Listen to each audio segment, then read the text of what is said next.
Okay, so moving on. Excuse me, we did the raw materials, we did the factory labor. Now what we're going to need to do is the work in process. So we are going, or for manufacturing overhead. So work in process inventory is going to be what's debited. The credit is the manufacturing overhead.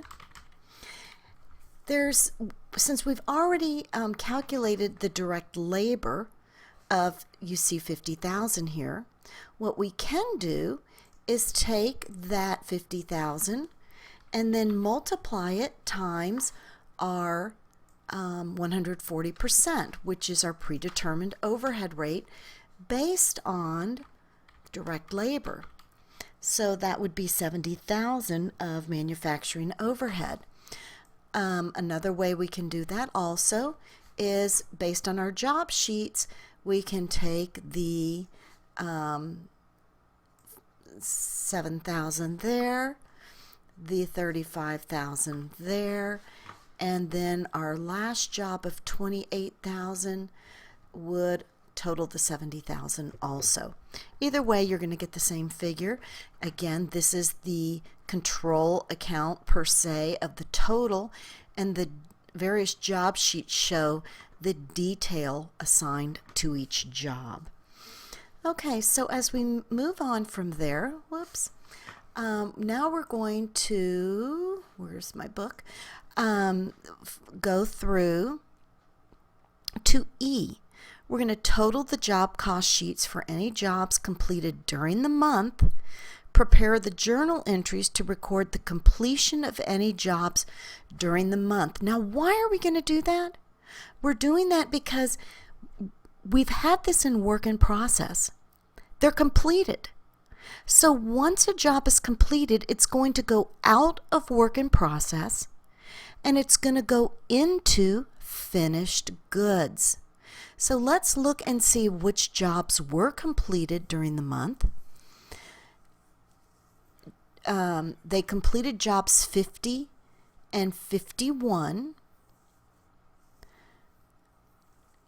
During the month of January, began production on jobs 50 and 52 and completed jobs 50 and 51. So jobs 50 and 51, we need to prepare the journal entries to record the completion of those jobs. So let's go here back to our Excel sheet, and let's now look at how we're going to handle the completion of those jobs. Jobs 50 and 51, if we look at job 50, we see 70,000, and job 51, total cost here are 99,000. Since this job was completed in January, and job 51 also was completed in January, we're going to want to take these, the 99 and the 70, take them out of the work in process and put them into finished goods. So again, we're going to debit finished goods. And it's important to remember, raw materials is an inventory account, work in process is an inventory account, and finished goods is also an inventory account. What we're doing in this process of creating the jobs is we're flowing the goods from coming in, and we're then assigning them to jobs as they go into work in process. And then once the job is complete, we're going to credit the work in process account and debit then our finished goods inventory. So we've got here the 70,000 for job 50, the 99,000 for job 51, totals 169,000 will be credited from work in process and now will be debited to finished goods because now that job is finished and ready to be sold. The next item that we need to look at is prepare the journal entries to record the sale of any jobs during the month.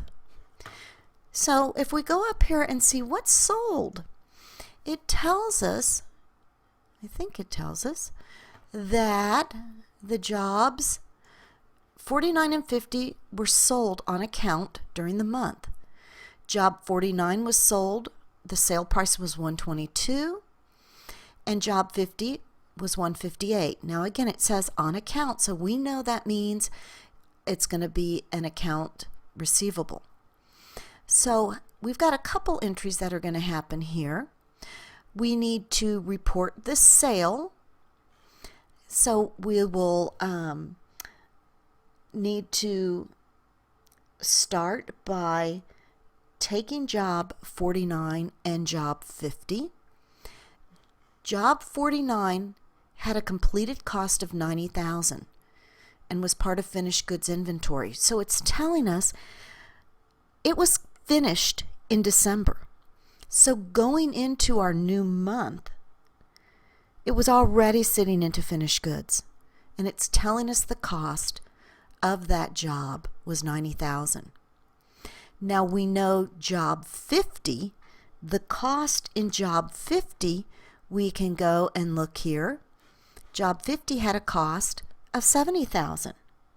So our $90,000 and our $70,000, jobs 49 and 50, are now out of finished goods because they're sold. So one journal entry we'll do is show cost of goods sold of the $160,000. Again, that's job 49 of $90,000 and job 50 of $70,000. Those are no longer in finished goods. They're now sold. So we're going to credit the finished goods inventory and we're going to debit our cost of goods sold. This is the time when it is no longer an inventory asset. Why? Because we recognize the revenue and we match it with the expense that was incurred.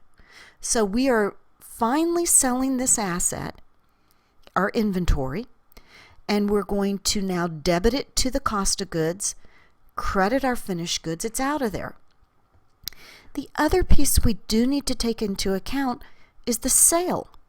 So we know that job 49 sold for $122,000 and job 50 sold for $158,000 on account. So accounts receivable of the 122 and 158 are $280.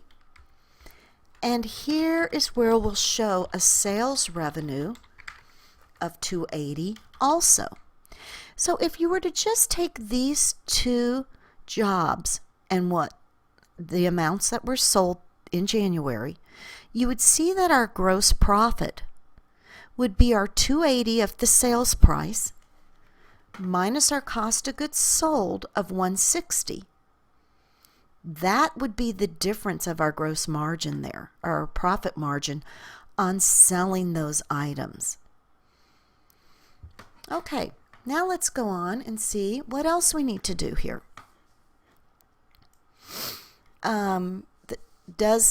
What is the balance in the finished goods inventory account at the end of the month? What does this balance consist of? So let's think of the finished goods inventory account. Let's just create a T account. So I'm going to go in here and I'm going to just try to create for you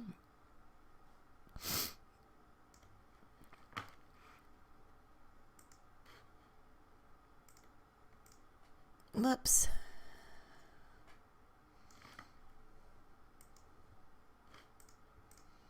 Oh, come on. Okay.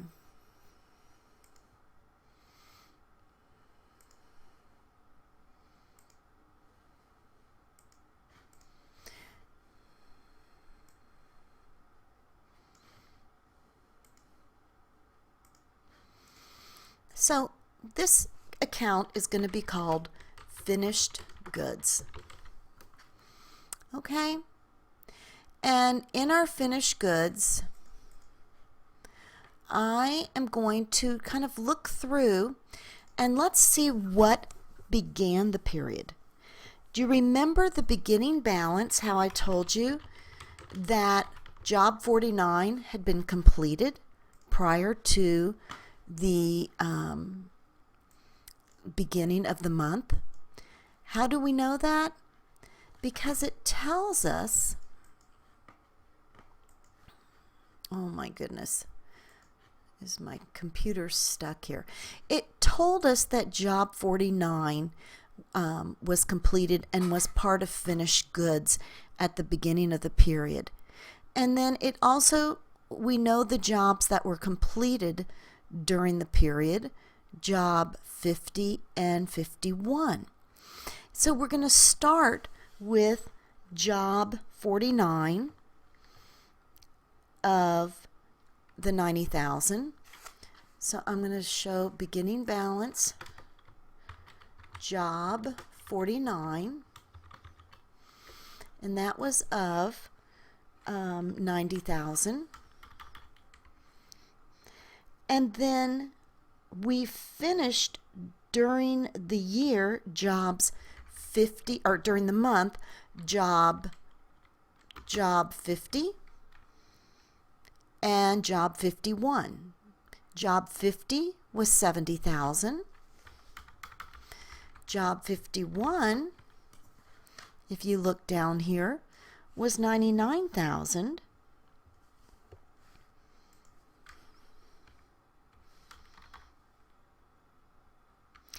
And so we've started with 90, then with jobs 50 and 51, they were transferred into finished goods. And we can also look at that by just seeing what we actually showed as a debit to finished goods, the 169 here. Then we can also see what we credited from finished goods, this 160. So this 160 actually needs to get credited here. We could also show this by taking the sales price of each specific item, but we don't need to do that. So if you look at the difference here, we've got here the 259, and then you take that minus the 160, and basically our balance is what's left in finished goods, excuse me, that shouldn't be what's left in finished goods